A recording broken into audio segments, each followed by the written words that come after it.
Selamat malam Bang Vincentius. Selamat malam, apa kabar? Baik, semoga Anda juga baik selalu. Bang, ini tampaknya investor di aset kripto panas dingin setelah sebelumnya sempat dibuat bahagia karena harga kripto cukup naik signifikan. Nah, mulai dari cuitan Elon Musk sampai kebijakan PBOC, analisa Anda apa yang terjadi? Ya, sebenarnya koreksi Bitcoin dan pasar aset kripto secara umum itu sudah terjadi sejak Bitcoin itu masuk di wilayah puncak pada tanggal 14 April. Ya. Secara teknis sebenarnya sudah ada koreksi dan memang sudah diprediksi itu akan nilainya akan terus tergerus sampai di akhir Mei nanti ini. Nah, hanya saja pernyataan Tesla lewat Elon yang menyatakan penghentian Bitcoin sebagai alat pembayaran untuk membeli mobilnya, kemudian ditambah satu lagi kabar dari Tiongkok untuk menghentikan layanan keuangan terkait kripto, itu hanya sebagai penegas saja.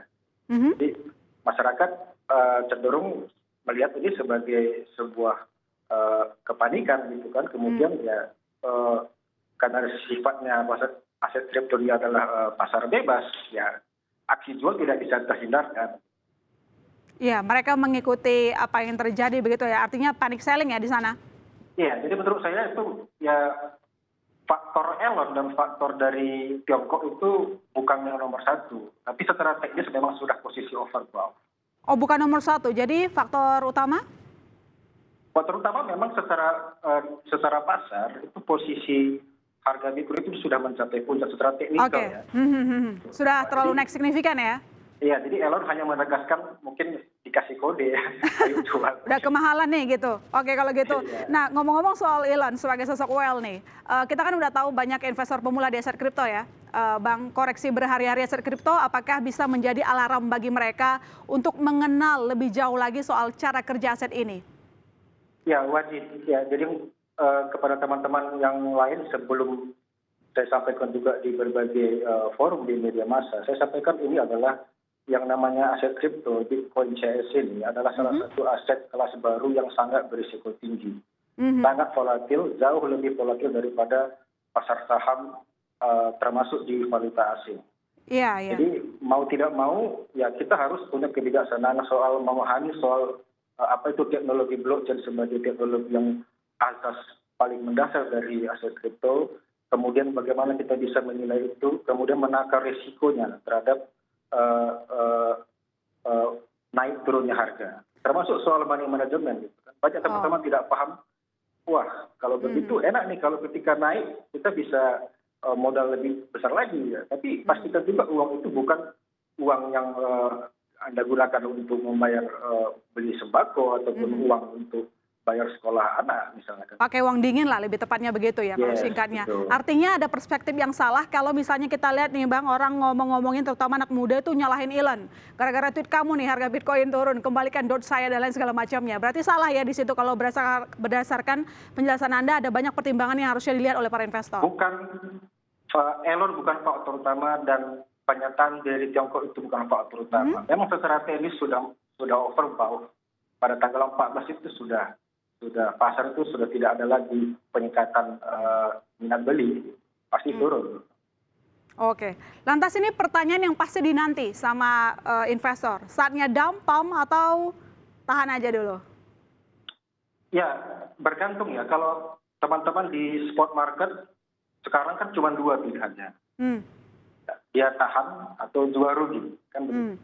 Kalau sudah memang kemarin jual tepat, dia untung, ya syukur kan begitu.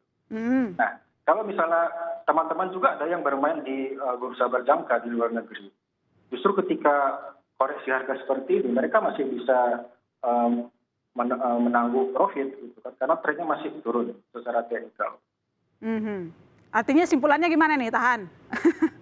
Ya silakan, kalau saya pribadi, kalau saya sarankan silakan tahan. Ya, kan? Kalau misalnya masih ada modal yang cukup, kita bisa masuk lagi entry kembali.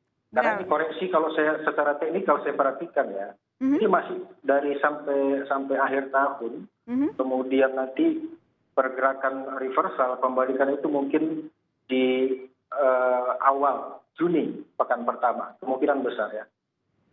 Sampai Juni, berarti mereka masih depresi sampai Juni nanti gitu ya?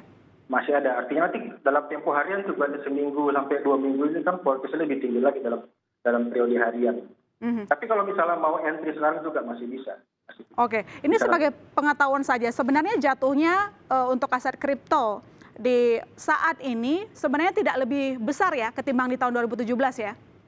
Iya, masih sehat, masih sehat. Kalau kita lihat di Desember 2017 itu kan puncak bisnis 1.600 sampai 20.000. Kalau itu sekitar 300 jutaan.